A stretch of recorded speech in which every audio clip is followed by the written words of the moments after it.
fog megjelenni szeptember 27-én, és találkozunk a turistákkal. Jó napot kívánok én is mindenkinek! Hosszú beszédemet otthon hagytam, mert hallottam, hogy 3 perc van minden hozzászólónak, úgyhogy ennek megfelelően megpróbálok tömören és röviden hozzászólni. Tisztelt államtitkár asszony, tisztelt vezérigazgató hölgyek, urak! Nagyon nagy szeretettel és örömmel fogadtam el ezt a meghívását a Magyar Turizmus Zrt-nek, hiszen azt gondolom, hogy belvárost nem véletlenül hívták el erre a sajtótájékoztatóra. Ugye Magyarországon belül Budapest fejnehéz, gazdasági szempontból ezt tudjuk, de azt gondolom, hogy turisztikai szempontból is, hiszen hogyha a költéseket nézzük, azt láthatjuk, hogy a egy napra eső költések forintban kifejezett értéke Budapesten a legmagasabb.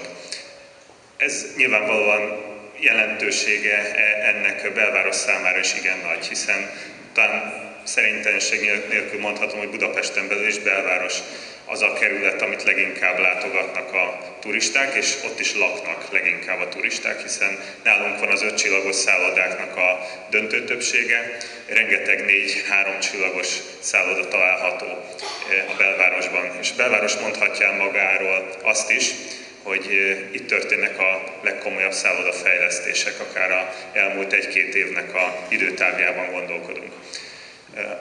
Nyilván látjuk a költségvetésünkben ennek a jótékony hatását, hiszen az idegenforgalmi adó bevételünk évről évre növekszik.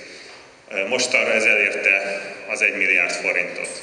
Ugye joggal tették fel a kérdést, hogy mire költjük ezt a pénzt, hiszen régóta beszélgettünk már, hogy esetleg törvényi szinten vagy alacsonyabb jogszabályi szinten kellene szabályozni azt, hogy az önkormányzatok ezt az bizonyos adóbevételüket visszaforgassák a turizmus fejlesztésére.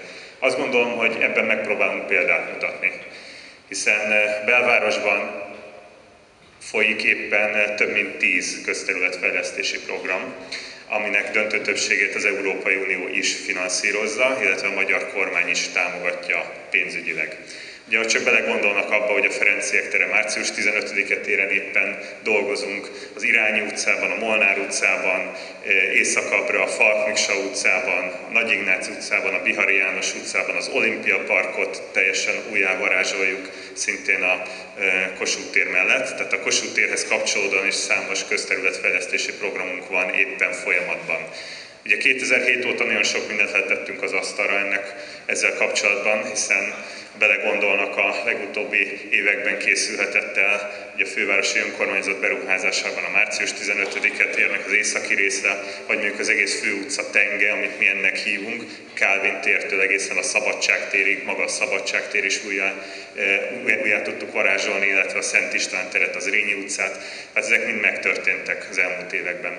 Tehát azt gondolom, hogy megpróbálunk minden önkormányzatnak példát mutatni, hogyan kell turizmus szempontjából is vonzóvá tenni azt a kerületet, ahol éppen vannak, és így a belváros nyilván egy nagyon fontos célpontja a turistáknak. A másik terület, amin dolgozunk, az pedig, hogy a turisták lássák a gyönyörű épületeinket, mint amilyen ez is, és hogy kívülről hogy néznek ki ezek az épületek. Több száz műemléképület található a belvárosban, aminek felújítására egy pályázati programot működtetünk immáron több mint 15 éve. Minden évben több mint 200 millió forinttal támogatjuk a társasházak felújítását. Ez azt jelenti, hogy ez átlagosan 25%-nyi támogatási szintet jelent, tehát ennek 4-szeresét évente 800 millió forintot költenek el összességében a társasházak a mi segítségünkkel felújításra. Ezt azért emelem ki, mert nem mindegy, hogy néz ki kívülről egy szép műemléképület. Azt gondolom, hogy ebben is rengeteget tudtunk előrelépni az elmúlt években, és tesszük ezt ezután is. És a harmadik elem, és ezzel be is fejezem a hozzászólásomat, hogy a Váci utca kapcsán hirdettünk egy rebranding marketing programot. Erre külön céget alapítottunk, egy non-profit Kft-t, aminek az a dolga, hogy felvirágoztassa a Váci utcát, illetve annak környékén lévő utcákat, amit mi bevásárló negyednek hívunk. Több mint 200-250 millió forintból gazdálkodik ez a cég évente. Idén alakult, tehát az első eredmények talán év végére már láthatóak lesznek mindenki számára. Ugye az egész Váci utca is új burkolatot kap. Csak úgy, mint a Dunakorzó, ez a két fejlesztést nem említettem az előbb, direkt a végére hagytam, talán a turisták által legfrekventáltabb helyekről beszélünk. Tehát teljesen újra kövezzük a Dunakorzót, ami nyilván mondjuk a szállodák által befizetett idegenforgalmi adó szempontjából sem mellékes, hiszen pont előttük lévő területet burkoljuk újra. Ez a munka elindult. Csak úgy, mint a Váci utca újjá alakítása, fejlesztése, és itt meg fognak már jelenni a Váci utca rebrandinghez kapcsolódó marketing eszközök is, tehát a fejlesztés végén ezek is láthatóak.